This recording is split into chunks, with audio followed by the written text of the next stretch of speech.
Brace yourself for sheer epicness, because today I'm going to reveal my GameStop Black Friday 2016 experience. Without further ado, without further procrastination, without further delay, I'm going to render my GameStop Black Friday 2016 experience transparent. How was it, you may ask? Was it abysmal? Was it abhorrent? Was it atrocious? Was it appalling? Was it egregious? Was it stellar? Was it exceptional? Was it mediocre? Overall, as the totality, the experience was mediocre. I spent ample time waiting in line, in conjunction with spending a copious amount of minutes waiting in line. Some games were out of stock that I set forth to buy. That's quite a shame, that's quite a pity, but maybe I can buy them in the future when they're back in stock for a discounted price again. So we will see what transpires. The future is an enigma. In spite of those flaws, or in spite of those irritations, I should say, and in spite of those bad outcomes, the experience still had some merit. I managed to procure some of the games that I set forth to buy. I was able to acquire The Last of Us Remastered for $10 plus tax. I was able to obtain Dragon Quest Heroes for $10 plus tax. I was able to acquire Far Cry 4 for $10 plus tax. I was able to procure some other PlayStation 4 games for roughly $10 plus tax, which is equivalent to nearly $11 to do tax rates being extremely high in the state I live in. So I was fortunate to stumble across games that I yearned to possess. I was fortunate to get the last remaining copies of video games that I crave to own.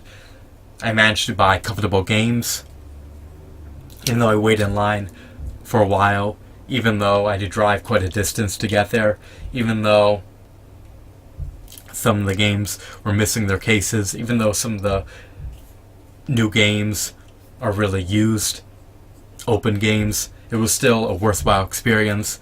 Why? Primarily because I was able to get most of the games that I set out to get, such as Ratchet and Clank, Far Cry 4, Dragon Quest Heroes, The Last of Us Remastered, and Batman Arkham Knight. So I can't complain that I got 6 games for under $12 each.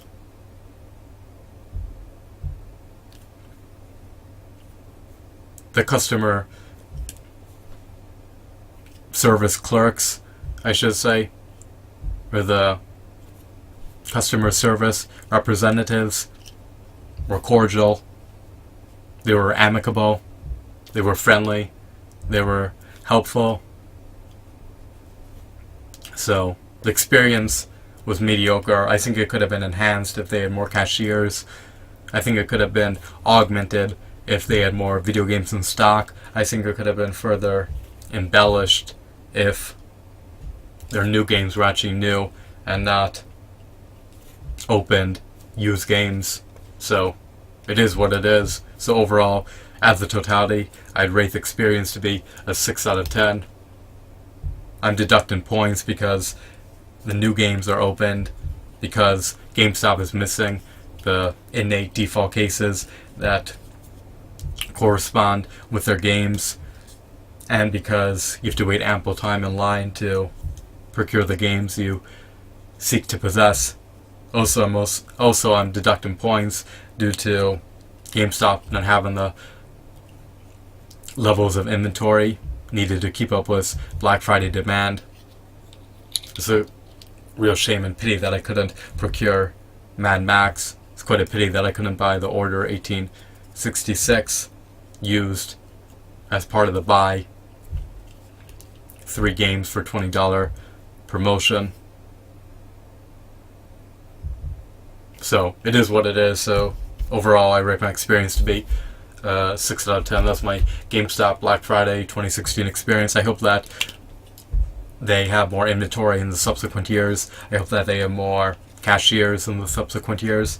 I also hope that they don't perpetually open their new games, and so new games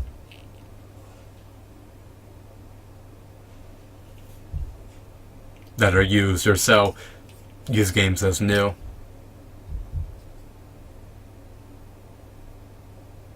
So, that's my experience. Hopefully yours is better than mine. I hope that you found this video to be insightful and enthralling. Have a wonderful, marvelous day. Goodbye.